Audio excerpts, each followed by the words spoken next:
चलो क्वेश्चन क्या था, क्वेश्चन नंबर 14 पेज 50।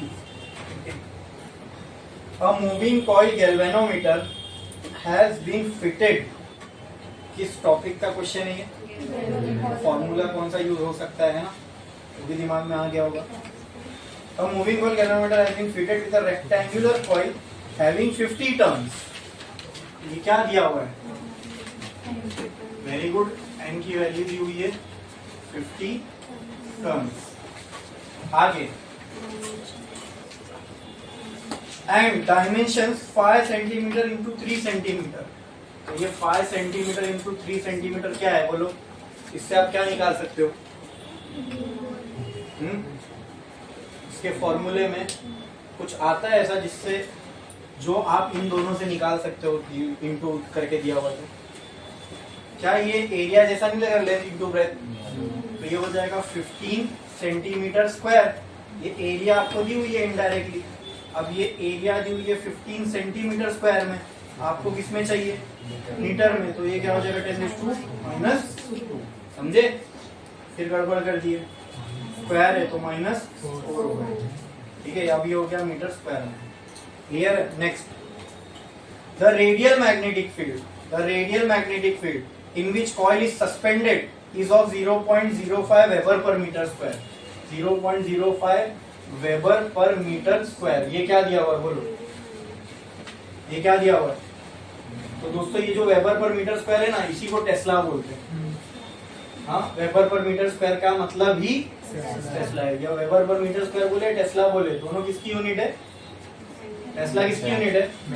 तो ये भी किसकी यूनिट हुई? ये क्या दी हुई है? मैग्नेटिक फील्ड दी हुई है। ठीक है। The torsional constant of the spring. बोलो, क्या स्प्रिंग के लिए मैंने एक कांस्टेंट लिया था? उसको हमने किससे रिप्रेजेंट किए थे डेरिवेशन में?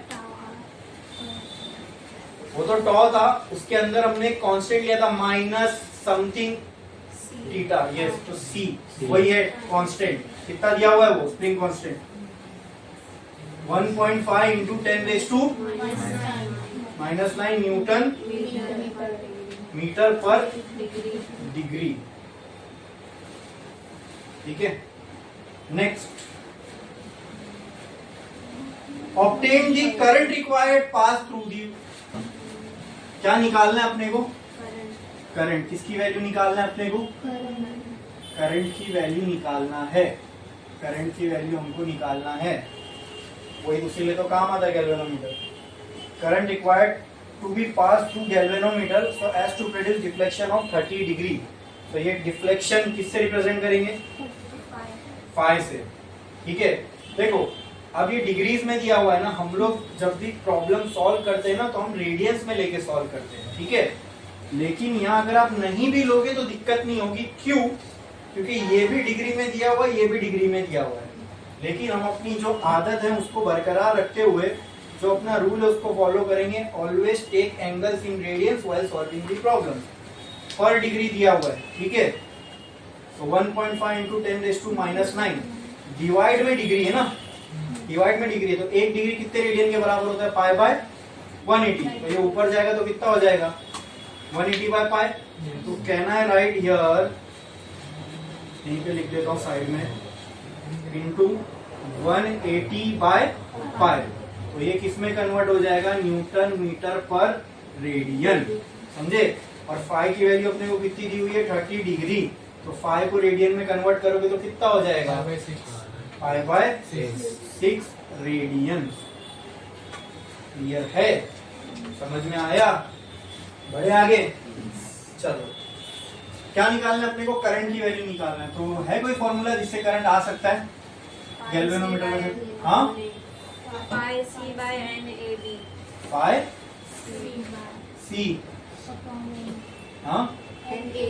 NAB equal to I. तो I can be written as phi. कितना आया? π/6। सी की वैल्यू कितनी है? 180/π।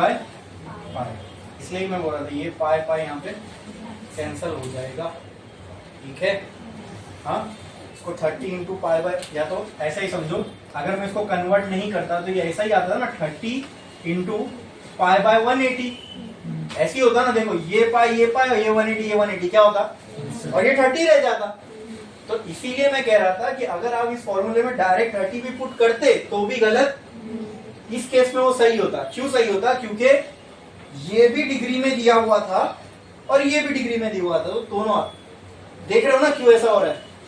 30 को जब मैंने रेडियन में कन्वर्ट किया पाई बाय 180 और ये कैंसिल हो जा रहे, समझे।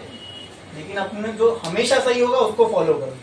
हमेशा सही क्या होगा कि आपको रेडियंस में ही लेके चलना है, वो आप कांस्टेंट रखो तो आपकी कभी गलती नहीं हो सकती, ठीक है। तो 30 पाई बाय 180 करोगे तो पाई बाय 6 आता ही अपने को मालूम है, ठीक है। क्लियर। तो इसको मैं डायरेक्टली ऐसे ही लिखता हूँ ना, फाई की जगह पे मैं क्या लिख सकता हूँ 180 बाय, क्या मैं फाई की जगह ये लिख सकता हूँ 1, फाई की जगह पे पाई बाय 6 इंटू सी की जगह पे 180, सी की जगह पे 1.5 into 10 raise to minus 9 into 180 divided by 5, ठीक है। मल्टीप्लाई बाय 1 अपॉन NAB, ये नीचे बचेगा तीनों, हाँ अरे ऐसी होगा ना। अगर आपको नहीं समझ में आ रहा है तो आप ऐसा भी इसको समझ सकते हो, I is equal to 5 into C into 1 upon NAB, ऐसा लिखो तो आप समझेगा, हाँ देखो आप समझेगा। अब 5 की जगह 5 की वैल्यू पुट करो, I will be equal to 5 कितना है पाई बाय, या तो और शॉर्टकट अगर 30 into pi by 180 into C की वैल्यू कितनी है 1.5 into 10 raise to minus 9 into 180 by 5, ये कैंसिल ही हो जाएगा डायरेक्ट, ठीक है। इंटू 1 अपॉन क्या आएगा, n की वैल्यू 50, a की value 15 into 10 raise to minus 4 और b की वैल्यू 0.05। आई अगर निकालना है तो ये पाई ये 180 कैंसिल, क्या बचेगा 30 into 1.5 into 10 raise to minus 9 upon 50 into 15 into 10 raise to minus 4 into 0.05। इसको सॉल्व करोगे तो आपको आई की वैल्यू आ जाएगी किसमें, एम्पियर में। समझे कि नहीं समझे, क्लियर है।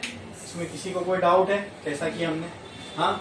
और ये एंगल वाली चीजों में क्या ध्यान रखना है समझ में आया ना, always use that in radiance. यहाँ तो अगर आप डायरेक्ट पुट कर लेते तो भी गलत नहीं आता, आप कहीं पे इसका सोल्यूशन देखोगे वहाँ डायरेक्ट 30 पुट किया रहेगा, बोले अरे सर ने तो डायरेक्ट 30 नहीं किया, वो कन्वर्ट किए थे। तो यहाँ पे वो डायरेक्ट 30 यूज करके हो जाएगा सॉल्व, राइट आ जाएगा। क्यों, क्योंकि ये भी डिग्री पर डिग्री में दिया था और वो भी डायरेक्ट 30 डिग्री दिया था, उस वजह से। लेकिन अगर ये नहीं होता डिग्री में, रेडियंस में रहता, तो वो डायरेक्ट 30 अगर आप पुट कर देते, दिख रहा है पाई की वैल्यू 30, आदत होती ना अपनी, पाई की वैल्यू 30 दी और डायरेक्ट 30 पुट कर दिए, तो आंसर गलत आता है। यहाँ पे नहीं आएगा क्योंकि यहाँ दोनों डिग्री में थे, ठीक है। लेकिन जो हमेशा सही होगा उसको फॉलो करो, always put angles in radians, ठीक है। नेक्स्ट क्वेश्चन ये वाला, a piece of straight wire has mass 20 gram and length 1 metre. एक स्ट्रेट वायर का टुकड़ा है, कितना है 2। क्वेश्चन नंबर 2, पेज 249, ठीक है। इसका गिवन, इसके गिवन में क्या डायग्राम बना हुआ है, हाँ। डायग्राम में ये एक वायर है, ठीक है। ये मैग्नेटिक फील्ड में रखा गया है कुछ ऐसी, ठीक है। इसकी लेंथ और मैग्नेटिक फील्ड में जो एंगल बन रहा है वो कितना है 90, और इस वायर की जो लेंथ है वो क्या है L है, ठीक है। अब देखो क्या क्या बोला इसके लिए, a piece of straight wire has mass 20 gram. तो इस वायर का जो मास है वो कितना है 20 ग्राम। तो इसको अगर अपने को केजी में करना है तो कैसा हो जाएगा बोलो, m इज इक्वल टू ग्राम से 20 इंटू 10 रेज़ टू माइनस 3 लगा देंगे तो ये किसमें आ जाएगा केजी में। क्लियर, समझे। नेक्स्ट आगे क्या बोला है, एंड लेंथ 1 मीटर। तो L कितनी दी हुई है इसकी, तो ये लेंथ की भी वैल्यू दी हुई है इसकी, is to be levitated using a current of 1 ampere. तो करंट की वैल्यू कितनी है?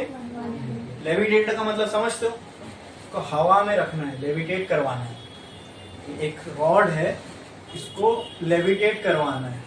लेविटेट करवाना मतलब हवा में रखना है, फ्लोट करवाना है इसको हवा में, मतलब जमीन को टच नहीं होना चाहिए। लेविटेशन का मतलब भी होता है no contact from the ground, ठीक है, मतलब फ्लोट हो रहा है हवा में, समझे, लेविटेट हो रहा है। It is levitated using a current of 1 ampere flowing through it and perpendicular magnetic field B in a horizontal direction। यानी ये जो मैग्नेटिक फील्ड है ये इस वायर से कैसी है? परपेंडिकुलर है। क्या है? इस वायर में करंट भी फ्लो हो रहा है, करंट क्या है? आई है ना, बोला ना 1 एम्पियर का करंट है। नेक्स्ट आगे क्या बोला है? In horizontal direction what must be the magnitude of magnetic field. ये मैग्नेटिक फील्ड है जिसको यूज करके इसको लेविटेट करवाया जा रहा है। तो अपने को क्या फाइंड करना है? क्या फाइंड करना है बोलो? क्या फाइंड करने बोला? Find the magnitude of. तो क्या फाइंड करना है? मैग्नेटिक फील्ड की वैल्यू। मैग्नीट्यूड का मतलब ही होता है वैल्यू, उसकी नंबर्स में क्या वैल्यू आएगी वो निकालना है। किसकी वैल्यू? अब इसके सोल्यूशन पे आते हैं। चलो अब दोस्तों ये समझ लो पहले ये केस कैसा है। This is a current carrying wire which is placed in a magnetic field. Will it experience a force? Yes. और वो फोर्स कितना होगा? जब एक करंट कैरिंग वायर को मैग्नेटिक फील्ड में रखा जाता है तो उस पर फोर्स लगता है। वो फोर्स की वैल्यू क्या है वो बताओ।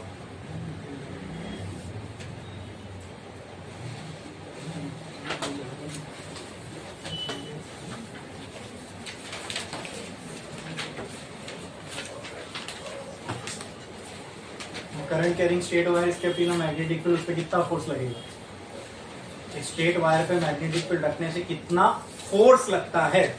फोर्स कितना लगता है बताओ? ILB फोर्स कितना लगता है? ILB सिर्फ यही है क्या? ये 100% करेक्ट फॉर्मूला नहीं है। कितना फोर्स लगता है? अब इस केस में theta is the angle between. Here we know that here L is perpendicular to B। Question में ही बोला है therefore sin theta equal to sin 90 equal to 1 हो जाएगा। तो ये F की जो वैल्यू आएगी जो इस रॉड पे लग रही है वो कितनी है? ILB। क्या ये मैग्नेटिक फोर्स है जो अभी इस रॉड पे लग रहा है? हाँ ठीक है।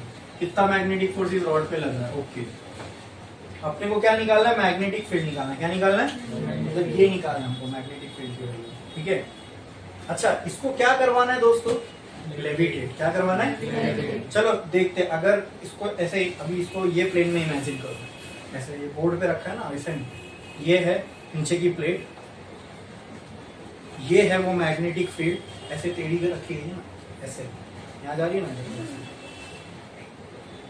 ऐसे लेके आ रहा। तो ये हो गई वो मैग्नेटिक फील्ड। जबरदस्त। ऐसा भी रखता तो सही रहता, पता नहीं क्यों टेढ़ा रखा है।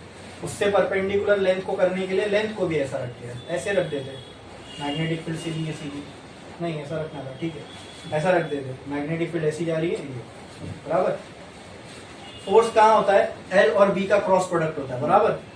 अगर इसको लेविटेट करना है इस रॉड को तो फोर्स कहाँ लगना चाहिए? मैग्नेटिक। अगर इसको हवा में रहना है तो मैग्नेटिक फोर्स इस रॉड पे कहाँ लगना चाहिए? नीचे से ही नहीं बोलो, कहाँ लगना चाहिए?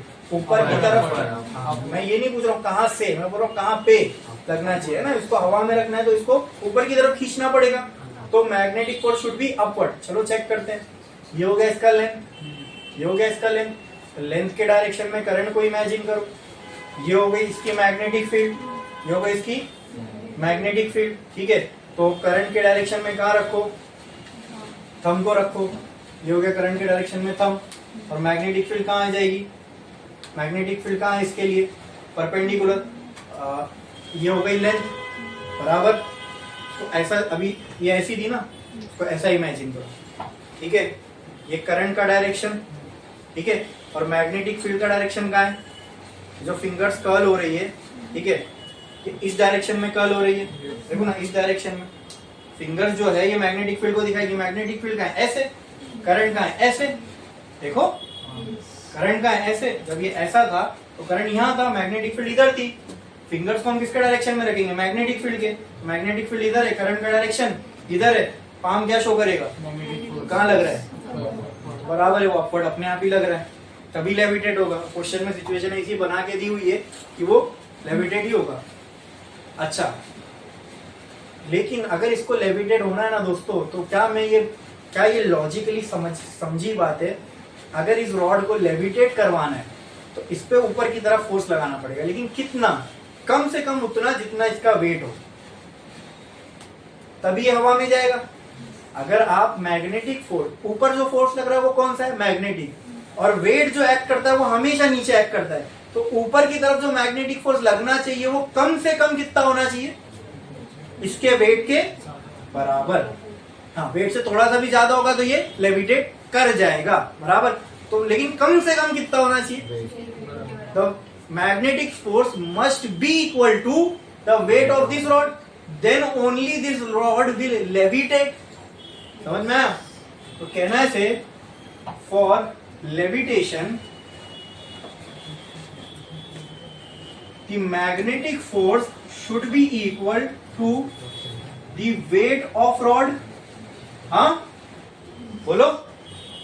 तो मैग्नेटिक फोर्स का जो फॉर्मूला था वो क्या था, ILB, और रॉड का वेट ऑफ रॉड, वेट किसी भी चीज का क्या होता है, m इंटू जी, मास इंटू ग्रेविटी। ठीक है, तो मुझे क्या निकालना है, मैग्नेटिक फील्ड की वैल्यू निकालना है, कितनी मैग्नेटिक फील्ड लगाऊंगा तो ये हवा में फ्लोट होने लगेगा, तो आ जाएगा ना इससे ILB। देखो ये कितना दिया हुआ, 20 इंटू 10⁻³ जी की वैल्यू हम सबको पता है 9.81 होती है, करंट 1 है, लेंथ 1 है, ये तो निकालना। ठीक है, डायरेक्ट आ जाएगी मैग्नेटिक फील्ड की वैल्यू यहाँ से इसमें टेस्ला में। समझ में आया कि आपको वो ताकत बताना है मैग्नेटिक फील्ड की मैं वैल्यू कितनी रखूं, कि देखो जैसे जैसे मैग्नेटिक फील्ड बढ़ाऊंगा वैसे वैसे मैग्नेटिक फोर्स बढ़ेगा, मतलब ऊपर पे लगने वाला फोर्स बढ़ेगा। तो कितनी मैग्नेटिक फील्ड लगाओ कि जमीन छोड़ दे, तो हमने को इतना पता है कि नीचे भी एक इसको फोर्स है वो खींच रहा है, ये हवा में तभी आएगा जब ये वेट के ज्यादा फोर्स लगेगा इसके ऊपर। लेकिन कम से कम क्या कंडीशन है, what is the minimum condition that it will start floating, कि ये वेट के बराबर का अपोजिट में फोर्स लगा दो, तो ये कंडीशन लेके हम चले तो हमको मैग्नेटिक फील्ड मिल गई कितनी आने वाली है। समझ में आया? क्लियर है? ऐसी थोड़ी ना वो मास वगैरह दिया हुआ था रॉड का क्वेश्चन में, यूज हुआ ना उनको आगे। समझ में आया? ये थोड़ा सा कंसेप्चुअल क्वेश्चन था, हाई लेवल क्वेश्चन था, यानी इसका कैलकुलेशन पार्ट इतना टफ नहीं है, लेकिन उसको सोचना मुश्किल है कि इसमें बी निकाले कैसे, कोई डायरेक्ट फॉर्मूला नहीं है यहाँ। कंडीशन हमको अपने माइंड को यूज करके ये बात सोचनी पड़ती यहाँ पे कि अगर इसको उठाना है तो इसके वेट के अगेंस्ट फोर्स लगाना पड़ेगा। वेट हमेशा किसी भी चीज का डाउनवर्ड एक्ट होता है, तो इसमें अपवर्ड एक फोर्स एक्ट होना चाहिए। तो ऐसा कौन सा फोर्स है जो ऑटोमेटिकली यहाँ अपवर्ड एक्ट हो रहा है, मैग्नेटिक फोर्स, और उसका हम फॉर्मूला भी निकाल सकते हैं। तो हमने निकाल लिया, इतना मैग्नेटिक फोर्स एक्ट होगा रॉड पे, ठीक है। तो अब इसी के फॉर्मूले से हमको मैग्नेटिक फील्ड मिल जाएगी। कितनी मैग्नेटिक फील्ड रखें कि ये लेविटेट कर पाए, समझे? रियल केस सिनेरियो पे बेस्ड एक क्वेश्चन है।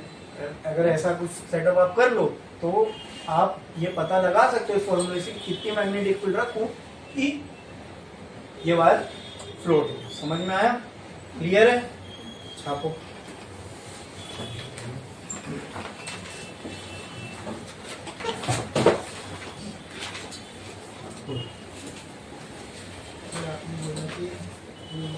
लेविटेट होने के लिए उसके वेट को इक्वल जैसे लगाना पड़ेगा, है ना? ये उसके नीचे फिर ग्रेविटेशनल फोर्स भी लगेगा, तो ग्रेविटेशनल फोर्स ज़्यादा लगाना पड़ेगा ना हम लोग को लेविटेट कराने के लिए।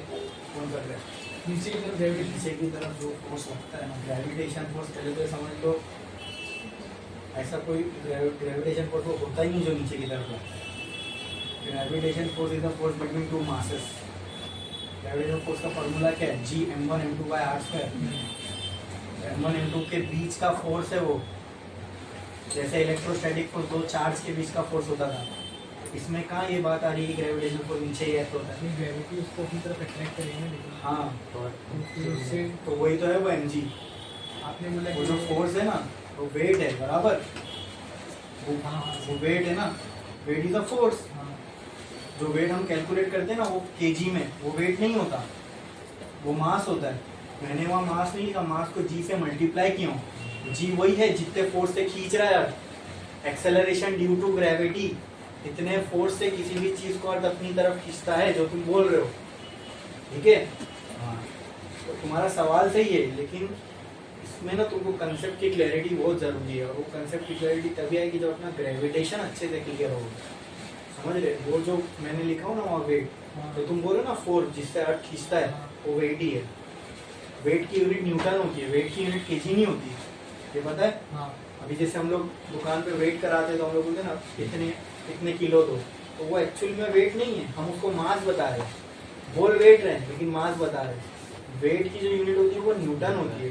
तुम क्या बोले मुझे, फोर्स से जो खींच रहा है, तो जितने फोर्स से किसी भी चीज को खींचता है वो वेट ही तो है। मतलब फोर्स से थोड़ा ज़्यादा लगाना पड़ेगा, थोड़ा ज़्यादा लगाना पड़ेगा, हाँ, लेकिन वो ज़्यादा ही साइन लेके थोड़ी ना हम लोग सॉल्व कर सकते हैं। तुम्हारी बात बराबर है, ज़्यादा ही लगाना पड़ेगा तो लेविटेड होगा, लेकिन फॉर कैलकुलेशन पर्पस हम इक्वल टू लेके चलते हैं, समझे।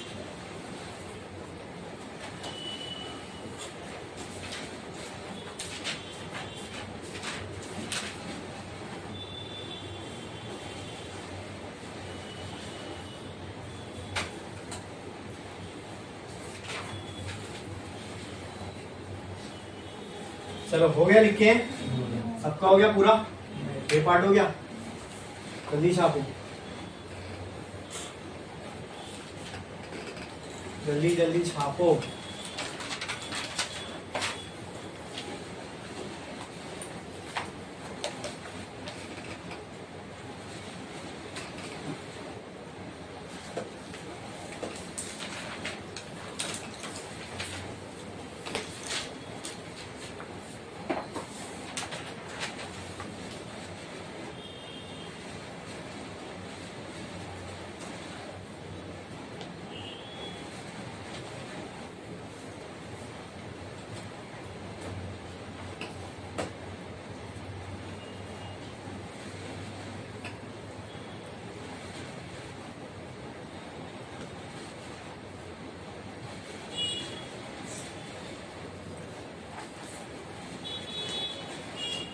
हो गया लिख के,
हो गया भाई, हो गया। इससे लोगों का बाकी है, चलो ठीक है, जिनका हो गया वही क्वेश्चन पे आओ, थोड़ा इस पे गौर करो, उसका गिवन निकालने का ट्राई मारो। N electron is moving with the speed of 3 into, question number 4, page 2।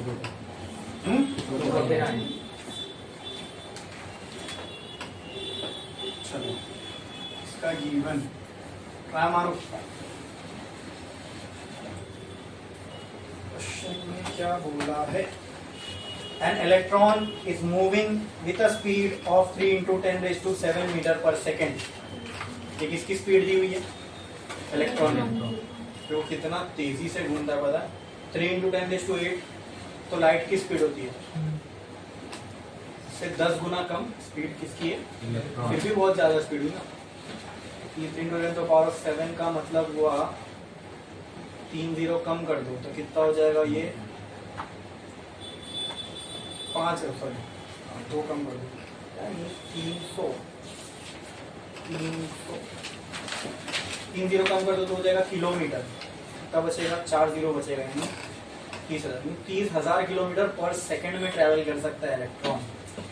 30,000 kilometre पर सेकंड की वेलोसिटी। 30,000 किलोमीटर बोले तो यहाँ से लेफ्ट से यहाँ से जो अपना इंडिया का वेस्ट पॉइंट है, वेस्ट बंगाल, कोलकाता, 4 चक्कर काट लेगा 1 सेकंड में लगभग, से भी ज़्यादा नहीं यार, बहुत ज़्यादा। 30,000 बोल रहा हूँ ना मैं, तो ये तो कुछ होगा 1500-2000 किलोमीटर, 10 चक्कर के ऊपर काट लेगा। इतनी ज़्यादा स्पीड है इलेक्ट्रॉन की। तो खाली वैल्यू देखते हैं, फटफट फुट करके निकल जाते हैं, लेकिन उसका गौर करोगे एक्चुअल में तुमको रियलिटी मालूम पड़ेगी, एकदम दिमाग काम नहीं करेगा। अभी राइट नाउ इलेक्ट्रॉन हमारे आसपास है, इसी वेलोसिटी से घूम रहे हैं। अब इतनी स्पीड से कोई किसी चीज़ को टकराएगा तो सामने वाले की तो धज्जियाँ उड़ जाएगी ना। लेकिन अभी इलेक्ट्रॉन इतनी स्पीड से घूम रहा है, शेल चेंज कर रहा है, फिर वापस आके घूम रहा है, सब हो रहा है। कुछ हो रहा है क्या अपने को? सोचो कैसा काम करता है नेचर, क्या पता। सब कुछ हो रहा है लेकिन अपने को कुछ भी नहीं हो रहा है। और ये अगर कि इतनी ज़्यादा स्पीड, क्या अगर कोई अच्छी गाड़ी यानी 100, 200, 500 मीटर पर सेकंड की स्पीड से भी कोई किसी को टकरा जाए तो अच्छा खासा डैमेज कर सकता है। राइट नाउ यहाँ करोड़ों खरबों मिलियन ट्रिलियन ऑफ इलेक्ट्रॉन है, तो इतनी ज़्यादा स्पीड से तो कलेक्टिवली अगर उनकी एनर्जी देखेंगे तो कितनी होगी। लेकिन अपने को कुछ हो रहा है क्या? सोचो नेचर कैसे काम कर रहा है। यही सब तो सवाल है, यही सब के पीछे तो हम पागल है कि कैसे, हाँ कैसे ये सब चीज़ें हो पाती है। इतना मिस्टीरियस की चीज़ है ना, सोचने जाएंगे तो एक अलग इफेक्ट दिखता है लेकिन होता तो कुछ भी नहीं है। चलो, an electron is moving with a speed of 3 × 10⁷ metre per second. ये क्या दी हुई है? Velocity of speed of electron कितनी है? 3 × 10⁷ मीटर पर सेकेंड। आगे, in a magnetic field of 6 × 10⁻⁻4 Tesla. 6 × 10⁻⁻4 Tesla, ये क्या है? Magnetic field. इसे रिप्रेजेंट करूंगा ना, परपेंडिकुलर टू इट्स पाथ, यानी मैग्नेटिक फील्ड जो है पाथ के परपेंडिकुलर है। पाथ का मतलब होता है रास्ता।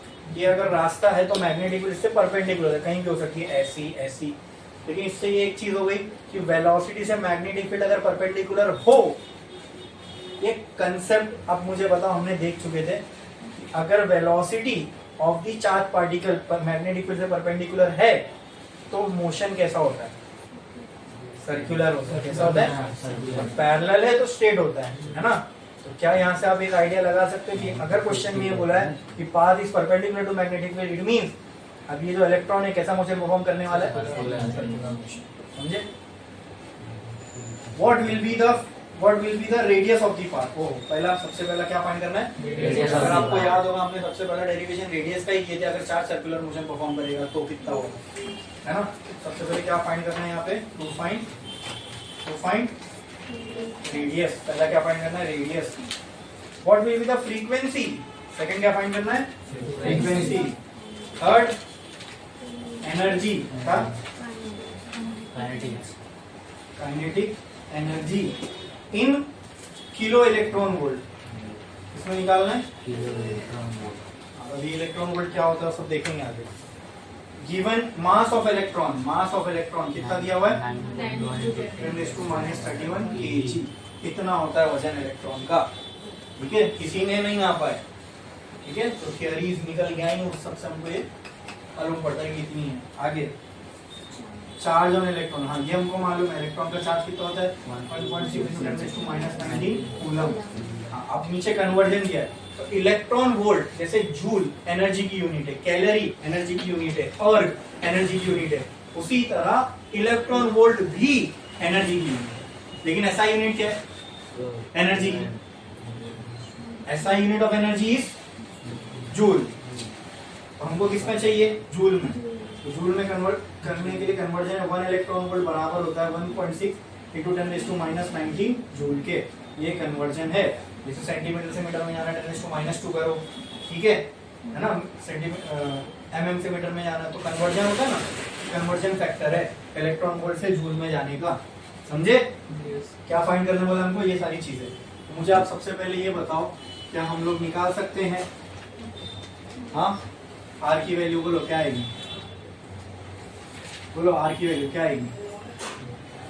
बोलो अरे यार है ना, हमने फॉर्मूला निकाले हुए भाई, mv upon qb mv by qb, ठीक है। r will be equal to mass of electron 9 into 10 raised to minus 31, v of electron 3 into 10 raised to 7, charge on electron 1.6 into 10 raised to minus 19, magnetic field 6 into 10 raised to minus 4, r की value आ जाएगी यहाँ पे, कितने radius से चल रहा है, समझ में आया, क्लियर है। हाँ, खाली फॉर्मूला में आंसर लाना है। फ्रीक्वेंसी का फॉर्मूला है क्या हमारे पास? हाँ, ये फ्रीक्वेंसी ये सब हमने निकाले थे साइक्लोट्रॉन के लिए, ठीक है, लेकिन वहां पर भी तो एक चार्ज पार्टिकल ही सर्कुलर मोशन कर रहा था ना, भले ही वो पॉजिटिवली चार्ज पार्टिकल था, लेकिन मोशन के लिए तो इक्वेशन सेम बैठेगी ना, ठीक है। बोलो फ्रीक्वेंसी का क्या फॉर्मूला है? 2 पाई m। अब यहाँ मास किसका आएगा? इलेक्ट्रॉन। चार्ज किसका आएगा? तो फ्रीक्वेंसी की क्या वैल्यू हो जाएगी? q। चार्ज कितना है? 1.6 into 10 raised to minus 19। b कितना है? 6 into 10 raised to minus 4 upon 2 into 3.14 into mass 9 into 10 raised to minus 31। इन सबको सॉल्व करोगे तो फ्रीक्वेंसी आ जाएगी हर्ट्ज में। किसमें आएगी? समझ में आया? क्लियर है? इसमें किसी को कोई डाउट बचा क्या? क्या बचा? बोलो बोलो बोलो बोलो, क्या बचा? Kinetic energy. तो काइनेटिक एनर्जी का तो जग जाए फॉर्मूला सबको मालूम है। वेलोसिटी दी हुई है, कर लोगे, खाली मैं तो यहाँ पे पुट करके रखने वाला, एक्चुअल कैलकुलेशन तो आप ही को करना है, ठीक है। तो काइनेटिक एनर्जी का फॉर्मूला क्या होगा बोलो? इलेक्ट्रॉन के लिए kinetic energy of electron will be equal to half into L into V square. तो half into mass 9 into 10 raised to minus 31 into p square 3 into 10 raised to 7। अब तुमको देखो ये निकालना जो था वो इलेक्ट्रॉन वोल्ट में निकालना था, बराबर? हाँ, यहाँ से जो अपने को ये फॉर्मूला से, ये मीटर पर सेकंड में है, ठीक, इसमें केजी में, बराबर, और किलो इलेक्ट्रॉन वोल्ट में निकालना है, तो किलो में निकालना है। देखो जूल हो या इलेक्ट्रॉन वोल्ट, अगर किलो बोल दिया ना तो 10⁻³ उसके लिए अलग कर दो। तो ये रिलेशन में अगर 1 into 9 into 10⁻³ into 3 into 10⁻⁴ यहाँ कर दूं और इसको मैं 10⁻³ लिख दूं, ठीक है।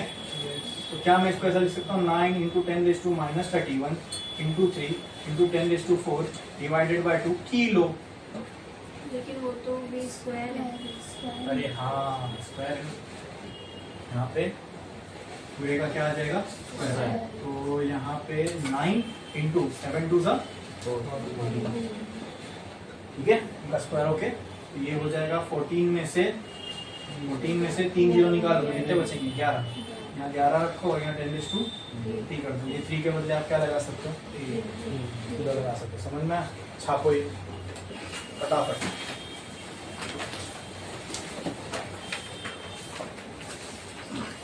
अरे हाँ, एक चीज तो रहेगी ना इसके अंदर, ये 10⁻³ चलो ये 9 into 10⁻³ into 3 into 10⁻11 divided by 2। ये 3 आपने हटा दिया किलो के लिए, बराबर, बट ये तो हमने सब एसआई यूनिट में पुट किया ना दोस्तों। तो काइनेटिक एनर्जी जो आएगी वो किस में आएगी? ऑटोमेटिकली जूल में। किसमें? तो हम लोग किसमें निकालने बोला? Kilo electron. तो किलो के लिए हमने अरेंजमेंट कर दिए, बचा गया इलेक्ट्रॉन वोल्ट। इलेक्ट्रॉन वोल्ट में होता और जूल में करना होता तो मल्टीप्लाई करते। अब जूल में है, इलेक्ट्रॉन वोल्ट में आना है तो क्या करना पड़ेगा? डिवाइड करना पड़ेगा, ठीक है। जूल में इलेक्ट्रॉन वोल्ट में आना है तो क्या करेंगे? 1.6 into 10⁻⁻19 से क्या कर देंगे? डिवाइड। फिर 10⁻³ गायब हुआ तो किसमें आ जाएगा? किलो में। इसको डिवाइड करने से क्या हो गया? तो अब इसको सॉल्व करोगे तो काइनेटिक एनर्जी जो भी आपको आएगी वो डायरेक्टली किसमें आएगी? किलो इलेक्ट्रॉन वोल्ट में। क्योंकि मैंने बोला ना, जब तक क्वेश्चन में नहीं बोलेगी कोई और यूनिट में निकालो तब तक हम लोग कुछ छेड़छाड़ नहीं करेंगे। जो ऐसा यूनिट है वही लेके चलने का। समझ में आया? क्लियर है? हाँ, इधर ठीक है, छापो।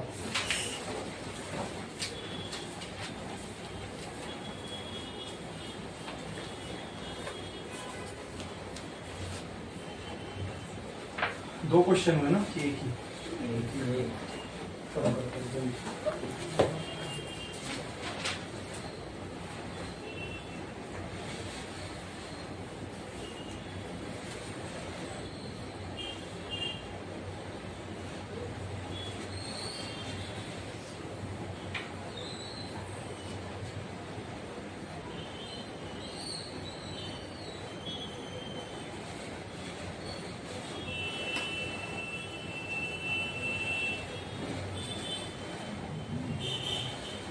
जल्दी लिखो।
हो गया लिख के? कितने लोगों का बाकी है?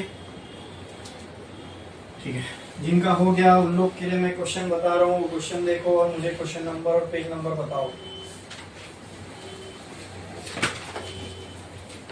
ये इन a cyclotron protons are to be accelerated. Question number 17. Question number 17, page number 250. try to write its given data.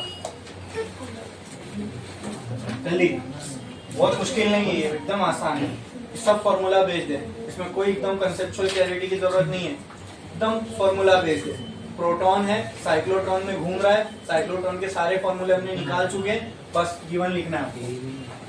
लिखते जाओ जल्दी।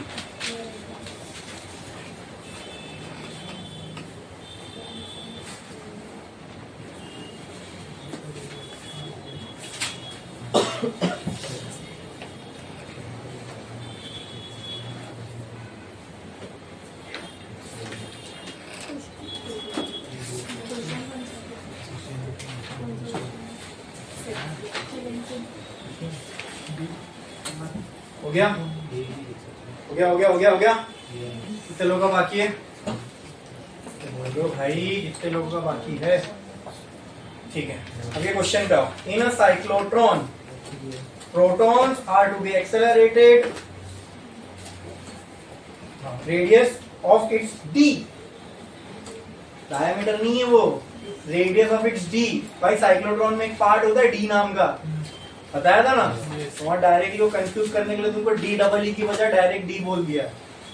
रेडियस ऑफ डी, वो डी सेमी सर्कल जैसा ही रहता है ना, उसका रेडियस होगा ना। The radius of D is 60 centimetre. Question number कितना था ये? 17, पेज 250। इसका गिवन डेटा लिख रहे हैं हम लोग। रेडियस ऑफ डी किया हुआ कितना? 60 सेंटीमीटर। तो कितना हो जाएगा ये? 60 इंटू 10⁻² मीटर।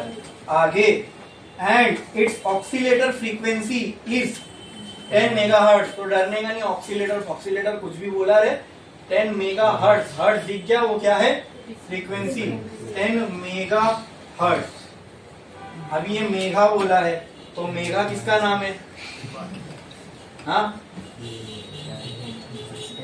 तो मेगा क्या रिप्रेजेंट करता है? 10⁶ हर्ट्ज। ठीक है, किलो, मेगा, गीगा, फिर टेरा, जेटा।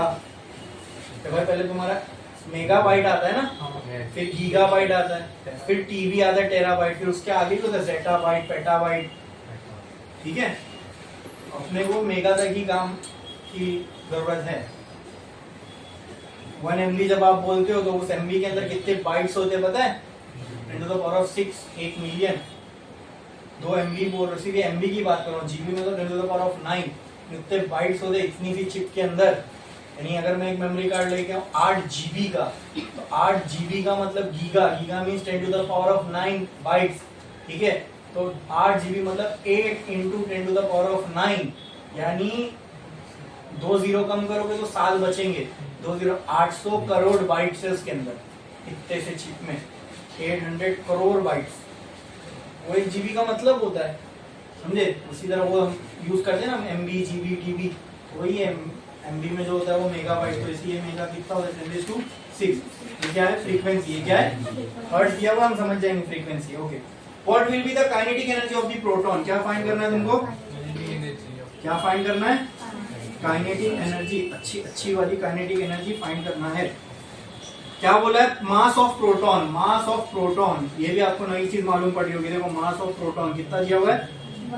ये सब फंडामेंटल छोटे छोटे पार्टिकल्स है एटम के, उसके मास आपको मालूम पड़ा 1.6 × 10⁻²। यानी अगर आप इलेक्ट्रॉन का मास देखो और प्रोटॉन का मास देखो तो प्रोटॉन हैवी है इलेक्ट्रॉन से, दिख रहा है? ये -27 है, -31 है, यानी उसमें 4 जीरो ज्यादा है। तो ये भाई हैवी हुआ ना, ये नंबर में ऊपर कम दिख रहा है, नेगेटिव में है ना। लेकिन अब मैं आपसे पूछूं -2 ज्यादा है कि -5 ज्यादा है? -2 ज्यादा है ना, -2 ज्यादा है ना। न्यूमेरिकली वो 2 है, लेकिन नेगेटिव में अगर आप देख रहे हो तो है ना, नंबर लाइन पे देखोगे तो 2 विल बी ग्रेटर देन 5। समझ में आया? तो ये कितना ज्यादा है? 4 जीरो का फर्क, यानी 10,000 गुना ज्यादा इलेक्ट्रॉन से ये वजन है। यानी उस स्केल पे देखोगे तो बहुत ज्यादा, यानी मैं और ये पूरी दुनिया का कंपैरिजन क्या है वजन में, उससे ज्यादा कंपैरिजन है इन दोनों में। तो ऐसे में समझ में नहीं आता, एग्जांपल दो तो समझेगा। Next, E, charge on electron. वो इलेक्ट्रॉन का चार्ज नहीं हो, प्रोटॉन का चार्ज है। ई होता इलेक्ट्रॉन का, तो यहाँ ऊपर नेगेटिव होता। अब लेकिन अरे प्रोटॉन का चार्ज भी इतना ही बोला है, ये कैसे? तो यही होता है भाई, एक प्रोटॉन का चार्ज उतना ही कूलम होता है जितना इलेक्ट्रॉन होता है, बस नेचर अलग है उसका। इलेक्ट्रॉन के हम चार्ज को नेगेटिव मानते हैं और प्रोटॉन के पॉजिटिव। अभी एक्चुअल में मालूम है ये सब जो है ना, ये हमने थियरी बनाए हैं कि इलेक्ट्रॉन नेगेटिवली चार्ज होता है, प्रोटॉन पॉजिटिवली। समझे? ये हमने जो एक्सप्लेनेशन हमको देना था उसके लिए हमने एक अज्यूम किए कि ये एक नेचर, जैसे 2 अलग नेचर बताने थे ना, तो अगर मान लो मैं इसको गर्ल बॉय भी बोल सकता है, जिसने निकाला था वो, अगर नेचर को देख के अगर किसी को डिफाइन करना हो तो बोलता है ये गर्ल चार्ज है, ये बॉय चार्ज है, just to represent the opposite nature. समझे? अब वो जो चार्ज बना होगा जिसने भी दिया होगा तो रिप्रेजेंट अपोजिट नेचर, इसने एक को पॉजिटिव बोल दिया और एक को नेगेटिव। अब पॉजिटिव नेगेटिव में ये फायदा है कि मैथमेटिकली भी फिर कहीं कहीं जगह पर हमको उसका यूज हो जाता है कि पॉजिटिव है तो ऐसा करेंगे, नेगेटिव है तो ऐसा करेंगे, है ना? ठीक है, नेक्स्ट आगे क्या बोला कोई? आगे इलेक्ट्रॉन वोल्ट और जूल का कन्वर्जन दिया है। चल चल बाप को मत सिखा, अभी तो मालूम है ना अपने। तो आगे टू फाइंड क्या करना है वो देखिए हमने। तो काइनेटिक एनर्जी निकालने के लिए अपने को क्या चाहिए? एक ही चीज तो चाहिए काइनेटिक एनर्जी के फॉर्मूले में, नहीं 2 चाहिए, मास इनटू मास। किसका निकालना है काइनेटिक एनर्जी? किसकी निकालनी है? प्रोटॉन। या भाई किसकी? प्रोटॉन। ये मास दिया हुआ प्रोटॉन का, ये चार्ज भी किसका है? प्रोटॉन का है। ठीक है, किसका है? यहाँ लिखता नहीं हूँ, किसका है? प्रोटॉन का है। क्वेश्चन में साफ साफ लिखा हुआ है। तो अपने को क्या निकालना है? काइनेटिक एनर्जी ऑफ प्रोटॉन जब वो घूम रहा है। Okay okay okay okay okay kinetic energy निकालना प्रोटॉन की, उसके लिए प्रोटॉन का मास चाहिए और प्रोटॉन की वेलोसिटी चाहिए। बराबर, मास है प्रोटॉन का, इट इज स्टैंडर्ड, वो फिक्स वैल्यू याद कर लो। आगे भी कभी कहीं पुट करना ना, डायरेक्ट पुट कर सकते हो। ठीक है, तो वेलोसिटी बचती है प्रोटॉन की, वो कैसे निकाले? तो क्या हमारे पास फॉर्मूलाज हैं? ठीक है, तो वेलोसिटी के लिए बताओ साइक्लोट्रॉन के लिए हमने सारे फॉर्मूले निकाले। वेलोसिटी के लिए क्या फॉर्मूला है बोलो? वेलोसिटी निकालना है Q B upon R, Q B upon M. R है हमारे पास, क्यू मतलब चार्ज ऑफ प्रोटॉन है, और एम नहीं क्या चाहिए? बी भी चाहिए ना, वो नहीं है ना। मैग्नेटिक फील्ड है क्या? वो निकाल सकते हैं क्या? तो यहाँ पर आपको एक छोटा सा प्रॉब्लम आएगी, उसमें मैं आपको हेल्प करता हूँ। इसलिए आएगी क्योंकि अभी तक हमने रोटेशनल डायनामिक्स किए नहीं, कर लेते तो वो रिलेशन भी आपको मालूम होता। ठीक है, एक रिलेशन है between angular velocity and linear velocity. ये होती है लीनियर वेलोसिटी बराबर, ये होती है एंगुलर वेलोसिटी बराबर। लीनियर वेलोसिटी और एंगुलर वेलोसिटी रिलेटेड एक रिलेशन है, वो ये है v equal to R omega. ये रिलेशन है लीनियर और एंगुलर वेलोसिटी का। क्लियर है? तो अगर मुझे आर तो मुझे मालूम है, मुझे निकालना भी है ना काइनेटिक एनर्जी निकालने के लिए, तो मेरे पास ये एक रिलेशन आर मालूम है। फिर प्रॉब्लम आ गई ओमेगा की। अब ओमेगा नहीं मालूम, तो ओमेगा का मैं आपको फॉर्मूला बताता हूँ। ओमेगा का फॉर्मूला होता है 2πf। ठीक है, ओमेगा इज 2πf। अब कोई कहीं पे तुमको मिलेगा omega is equal to 2π by capital T, तो कौन सा सही है? दोनों सही है ना भाई। फ्रीक्वेंसी होती है 1 टाइम पीरियड। तो आप ऐसे में टाइम पीरियड के फॉर्म में लिखना तो ऐसे लिखो, फ्रीक्वेंसी के फॉर्म में लिखना ऐसे लिखो। जो गिवन डेटा उस हिसाब से फॉर्मूला बना लेंगे। अब गिवन में फ्रीक्वेंसी गिवन है तो 2πf लिख दिया। तो मुझे बताओ v किसके बराबर हो जाएगा? r 2πf ऐसे बराबर। तो आ गई ना v। काइनेटिक एनर्जी निकालना है। काइनेटिक एनर्जी का फॉर्मूला क्या बनेगा? Half mv²। तो हाफ इंटू मास कितना हुआ इसका? मास 1.6 इंटू 10⁻⁻27 इंटू v² मतलब ये पूरे का स्क्वायर करना पड़ेगा। पहले एक काम करता हूँ, इसको मैं मास इंटू v² की जगह ये लिख सकता हूँ r², 2² π² f²। ठीक है, ये 2 और ये कैंसल, क्या बचेगा? 2 into m into r², 2 into पाई भी लिख देंगे, π² इंटू, चलो m ही लिख देता हूँ पहले सिंगल वाले, into π² into r² into f²। तो काइनेटिक एनर्जी बराबर आएगी 2 इंटू मास कितना है? 1.27 इंटू 10⁻⁻27 3.14 का स्क्वायर। r कितना है? 6 इंटू 10⁻⁻2 का स्क्वायर। फ्रीक्वेंसी कितनी है? 10 इंटू 10⁻6 का स्क्वायर। यहाँ से सॉल्व करोगे तो क्या आएगा? तुमको काइनेटिक एनर्जी किसमें आ जाएगी? जूल में, है ना? बहुत इजीली आ जाएगी ना। कैलकुलेशन करना आपको, ठीक है? समझ में आया? हाँ, ये सब में सिर्फ कैलकुलेशन पार्ट लंबा है, बाकी कंसेप्चुअली ये सब प्रॉब्लम कुछ हार्ड नहीं है। फॉर्मूला लगाना है, आंसर लाना है। हाँ, इस प्रॉब्लम में दिक्कत आपको आ जाती है वो क्या? काइनेटिक एनर्जी के लिए वेलोसिटी चाहिए। वेलोसिटी का जब हम फॉर्मूला देखने गए तो उसमें बी आ रहा है मैग्नेटिक फील्ड, और मैग्नेटिक फील्ड हमको ना दी हुई है ना हम किसी और तरीके से यहाँ पे निकाल सकते हैं। ठीक है, ठीक है। अब नहीं निकाल सकते तो फिर दूसरा अप्रोच लिया हमने, तो हमको कुछ और दिया हुआ था फ्रीक्वेंसी से मैं ओमेगा निकाल सकता हूँ। ओमेगा मुझे पता है कि v और ओमेगा का एक रिलेशन होता है। समझे? वहां से हमने v निकाला। क्लियर है? समझे? इसमें किसी को कोई डाउट है? समझ में आया कि नहीं आया? 1.6 है ना? किधर पे? मास जो है अच्छा, 1.6। ठीक है, नेक्स्ट क्वेश्चन पे आओ।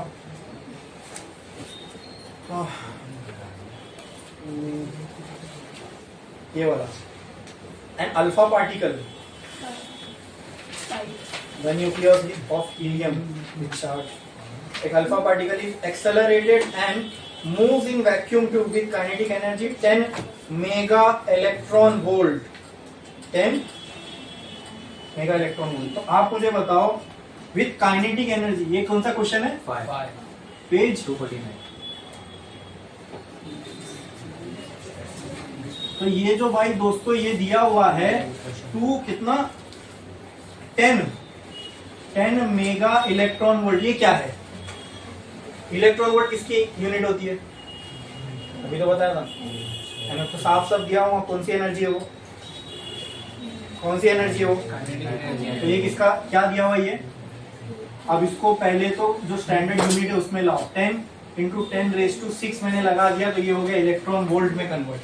अब इलेक्ट्रॉन वोल्ट से इसको किस में लाना है, जूल में। ऐसा यूनिट हमारी जूल होती है, तो इलेक्ट्रॉन वोल्ट से जूल में लाने के लिए क्या करते हैं, तो ये 10⁻7 हो जाएगा क्या, 10 इंटू 10⁶ 10⁻7 ही होगा ना।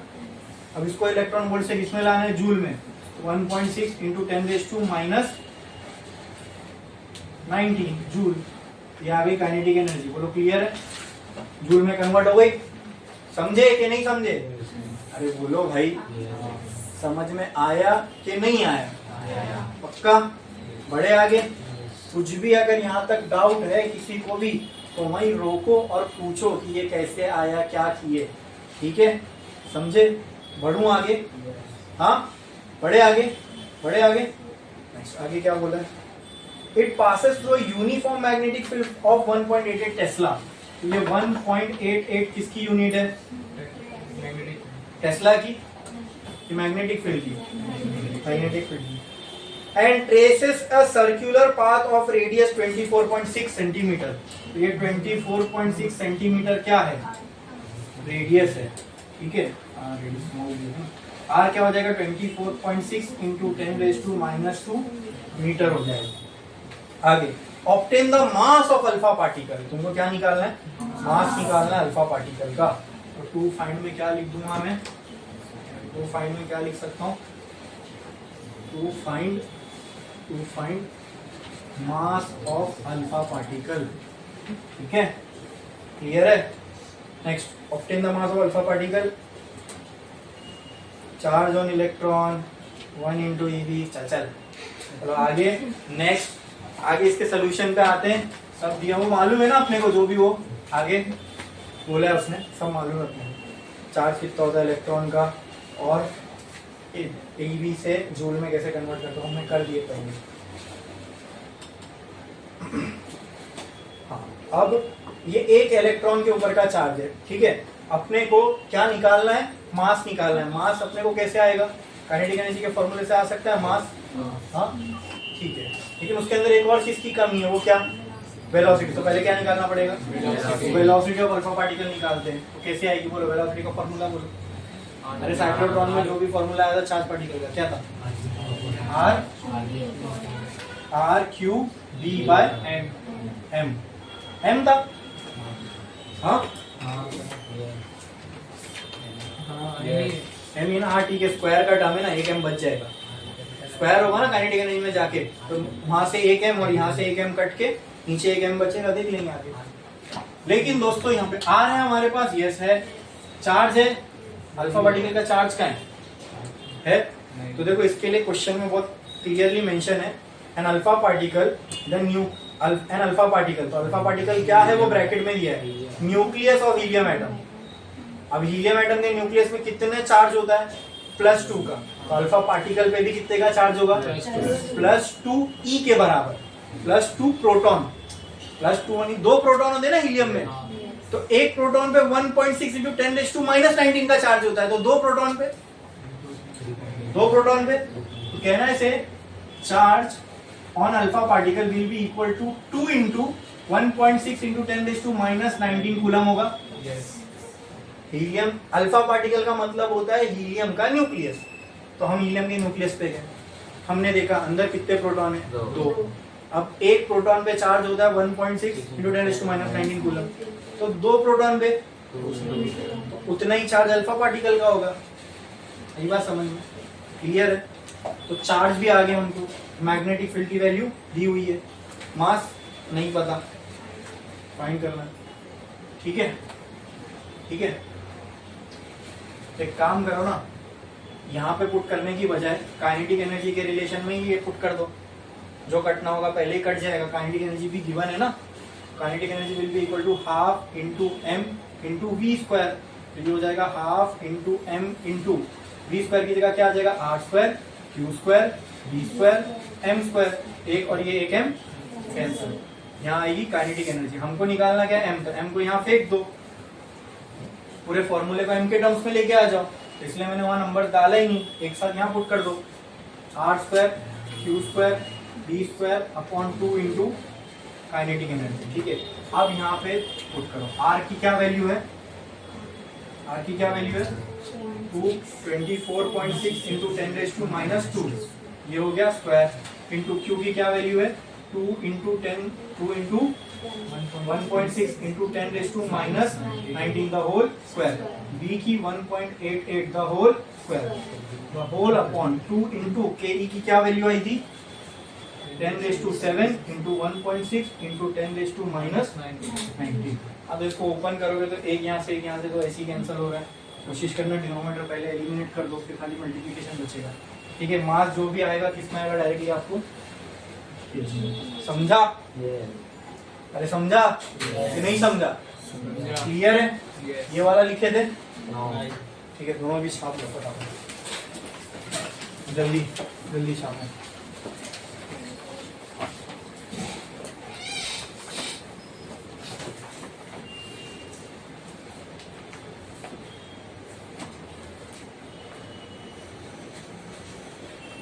काइनेटिक एनर्जी का डायरेक्ट फॉर्मूला भी तो था एन के टर्म्स में।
हो गया, ये फर्स्ट वाला प्रॉब्लम हो गया लिख के। कितने लोग बाकी है?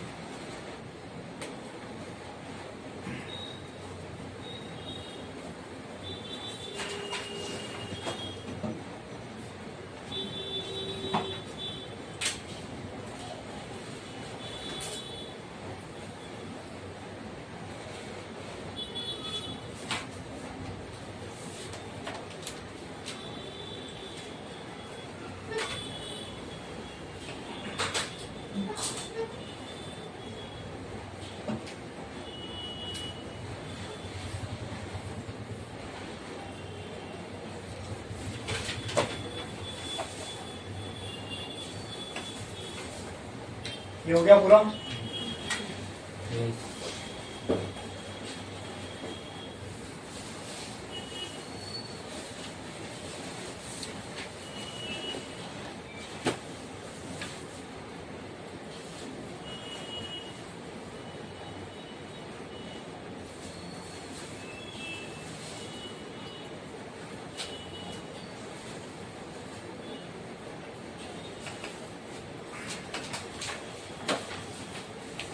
यहाँ तक लिख लो, ये यहाँ तक लिख लो बस, हो गया ये। इसके बाद वाला क्वेश्चन जो होगा वो हमारा लास्ट क्वेश्चन, उसके बाद ये चैप्टर भी हमारा हो जाएगा फिनिश। ठीक है, चलो ये क्वेश्चन नंबर बोल रहा हूँ, पेज नंबर बोल रहा हूँ, देखो last question. For proton acceleration a cyclotron is used in which magnetic field of 1.4 Weber per meter square. Question 13, page 250, इसका जीवन लिखेंगे। चलो आ जाओ, क्या क्या बोला है? For a proton acceleration, a cyclotron is used. क्या एक्सेलरेट किया जा रहा है? प्रोटॉन। ना यहाँ अल्फा पार्टिकल है ना कुछ और, यहाँ क्या है? Proton. A magnetic field for 1.4 weber per metre square. तो दोस्तों 1.4 वेबर पर मीटर स्क्वायर क्या है ये? Magnetic field. मैग्नेटिक फील्ड है, मतलब मैं इसको ऐसा भी लिख सकता हूँ 1.4 टेस्ला, एक ही बात है। Next is applied, find the time period. क्या फाइंड करना है आपको? To find time period. Time period को किससे रिप्रेजेंट करते हैं? Capital capital T. सिर्फ टाइम पीरियड को कैपिटल टी से रिप्रेजेंट करते हैं। Find the time period for reversing the electric field between two dees. 2 D होती है साइक्लोट्रॉन में। और अब इसमें थोड़ा सा कंसेप्ट हमको समझना है। साइक्लोट्रॉन में 2 डीज होती है, बराबर। अपने को टाइम पीरियड निकालना है for reversing electric field between 2 डीज, यानी जो इलेक्ट्रिक फील्ड चेंज होती है ना, कितने टाइम बाद होगी वो हमको निकालना है। तो क्या हमने साइक्लोट्रॉन में ये देखा था कि जब चार्ज पार्टिकल ऐसा एक चक्कर लगा के आता है तब तक यहाँ पे इलेक्ट्रिक फील्ड चेंज हो जाती है। पहले ये साइड पॉजिटिव था, फिर ये साइड नेगेटिव था। जैसे ही ये अंदर से चक्कर लगा के आया तो क्या हुआ, ये वाला पॉजिटिव और ये वाला तो कुछ टाइम, कुछ तो कितने टाइम में ये जो चेंज है ये कितने टाइम बाद होगा ये अपने को निकालना है। ठीक है, तो रिवर्सल हो रहा है ना, कितने टाइम बाद निकालना, कितने टाइम बाद होगा वो निकालना। तो मेरी बात समझो, भले ही टाइम पीरियड बोला है लेकिन टाइम पीरियड किसका बोला है? For reversing electric field. किसका? देखो, आधे चक्कर बाद इलेक्ट्रिक फील्ड चेंज हो रही है, फिर आधे चक्कर बाद इलेक्ट्रिक फील्ड चेंज होगी। तो मैं आपसे पूछ रहा हूं इलेक्ट्रिक, अच्छा ये पूरा टाइम में एक चक्कर हो गया, इस टाइम को क्या बोलेंगे? यस, इस टाइम को क्या बोलेंगे? The time required to complete 1 cycle is time period. लेकिन इलेक्ट्रिक फील्ड रिवर्स कितने टाइम में हो रही है? यहां से यहां तक जाने में अगर ये टोटल में कैपिटल टी टाइम लगा तो आधा कवर करने में कैपिटल टी बाय 2 लगेगा। क्या इतने ही टाइम बाद इलेक्ट्रिक फील्ड रिवर्स हो रही है? सोच के देखो। हाँ, इलेक्ट्रिक फील्ड पहले वैसी ही थी, यहां पॉजिटिव यहां नेगेटिव, फिर यहां पॉजिटिव और यहां नेगेटिव। पहले ये पॉजिटिव था ये नेगेटिव था, बराबर। फिर ये वाली प्लेट पॉजिटिव और ये वाली नेगेटिव कब हुई? जब चार्ज आधा चक्कर लगा के यहां पहुंचा, तभी इलेक्ट्रिक फील्ड क्या हो गई? रिवर्स। रिवर्स ना, चेंज मतलब वही उल्टी हो गई, रिवर्स हो गई। पॉजिटिव नेगेटिव हो गया, नेगेटिव पॉजिटिव। क्या ये इलेक्ट्रिक फील्ड का रिवर्सल ही है? कितने टाइम में हुआ ये? टोटल टी टाइम में हुआ या t/2 टाइम में हुआ? एग्जैक्टली, समझ में आ रहा है? तो हमको यहाँ पर टाइम पीरियड तो निकालना है, लेकिन किसका? इलेक्ट्रिक फील्ड के रिवर्सल का। और इलेक्ट्रिक फील्ड रिवर्स कितने टाइम बाद हो रही है? अच्छा, फिर दूसरी चेक करो। अब ये चार्ज पार्टिकल जब ये आधा चक्कर ऐसे घूम के लगाएगा, जब यहाँ पहुंचेगा तब वापस रिवर्सिबल। अब इसने टोटल टाइम कितना कवर किया? टी, बराबर। लेकिन इलेक्ट्रिक फील्ड कितने टाइम बाद चेंज हुई? तो t/2 प्लस t/2। तो अब देखो, टाइम t/2 प्लस t/2 करूंगा तो 2t/2 आएगा, जो कि t ही होता है। समझ में आ रहा है? लेकिन इलेक्ट्रिक फील्ड कितने टाइम बाद रिवर्स हो रही है? t/2। फिर t/2 कवर करेगा तो फिर रिवर्स हो जाएगी, फिर t/2 कवर करेगा। मतलब हर कैपिटल t/2 के बाद इलेक्ट्रिक फील्ड क्या हो रही है? ये समझ रहा है कि नहीं समझ रहा है? समझ में आया? हाँ, टाइम इक्वल टू 0 पे ये प्लेट प्लस थी, ये प्लेट माइनस थी। जैसी टाइम t/2 हुआ तो पार्टिकल घूम के यहाँ पहुंच गया। जैसे यहाँ पहुंचेगा अब प्लेट क्या हो जाएगी? रिवर्स। जो नेगेटिव थी वो पॉजिटिव, जो पॉजिटिव थी वो। तो ये कितने टाइम में हुआ? आधे चक्कर में हुआ। आधे चक्कर में जो टाइम लगेगा वो पूरे चक्कर का टाइम कैपिटल टी, आधे चक्कर का। तो क्या मैं बोल सकता हूँ capital t/2 is the time required for reversal, capital t/2। तो क्योंकि ये कैपिटल t/2 है, इसको मैं नया नाम दे देता हूँ स्मॉल t। समझे? यही अपने को निकालना है। कैपिटल टी होता तो उसको कुछ नहीं देते नाम, वो कैपिटल टी डायरेक्ट निकालते। लेकिन यहाँ कैपिटल टी नहीं निकालना है, कैपिटल टी का आधा निकालना है। मतलब अगर एक चक्कर लगाने में मान लो चार्ज पार्टिकल को 1 सेकंड लगा, तो हमको वो 1 सेकंड की वैल्यू नहीं निकालना है, हमको 0.5 सेकंड मालूम होना चाहिए। समझे? क्लियर है? तो चलो, निकालना तो हमको टाइम ही है। वो टाइम निकालना है जिसमें इलेक्ट्रिक फील्ड रिवर्स होगी। तो इलेक्ट्रिक फील्ड कितने टाइम बाद रिवर्स होगी? कैपिटल t/2 टाइम बाद, बराबर। कैपिटल टी का फॉर्मूला हमको मालूम है yes. और उसको 2 से डिवाइड कर दो। समझे कि नहीं समझे? समझे कि नहीं समझे? पक्का? बढ़ूं आगे? तो इसका सोल्यूशन लिख रहा हूं मैं। मुझे बताओ आप टाइम पीरियड का फॉर्मूला क्या है?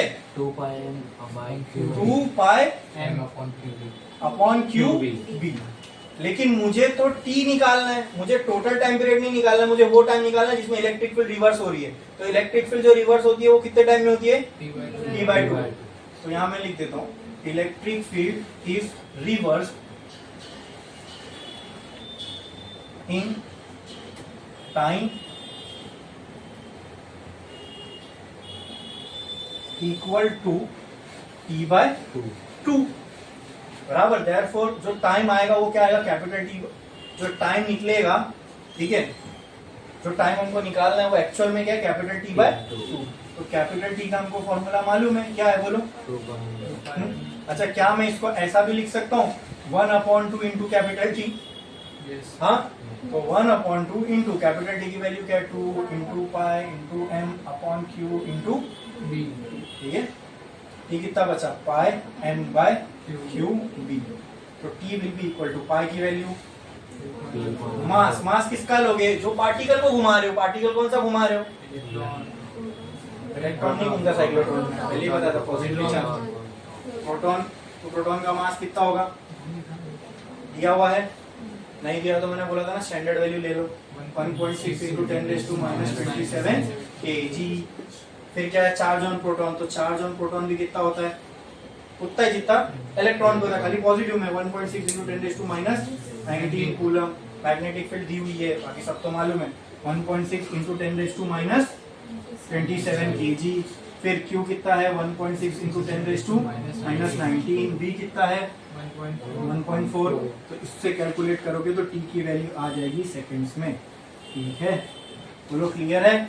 समझ में आया? पक्का? तो ये प्रॉब्लम में किसी को कोई डाउट है? सबको अच्छे से समझा? और इसी के साथ अपना ये चैप्टर पूरा हो गया फिनिश। ठीक है।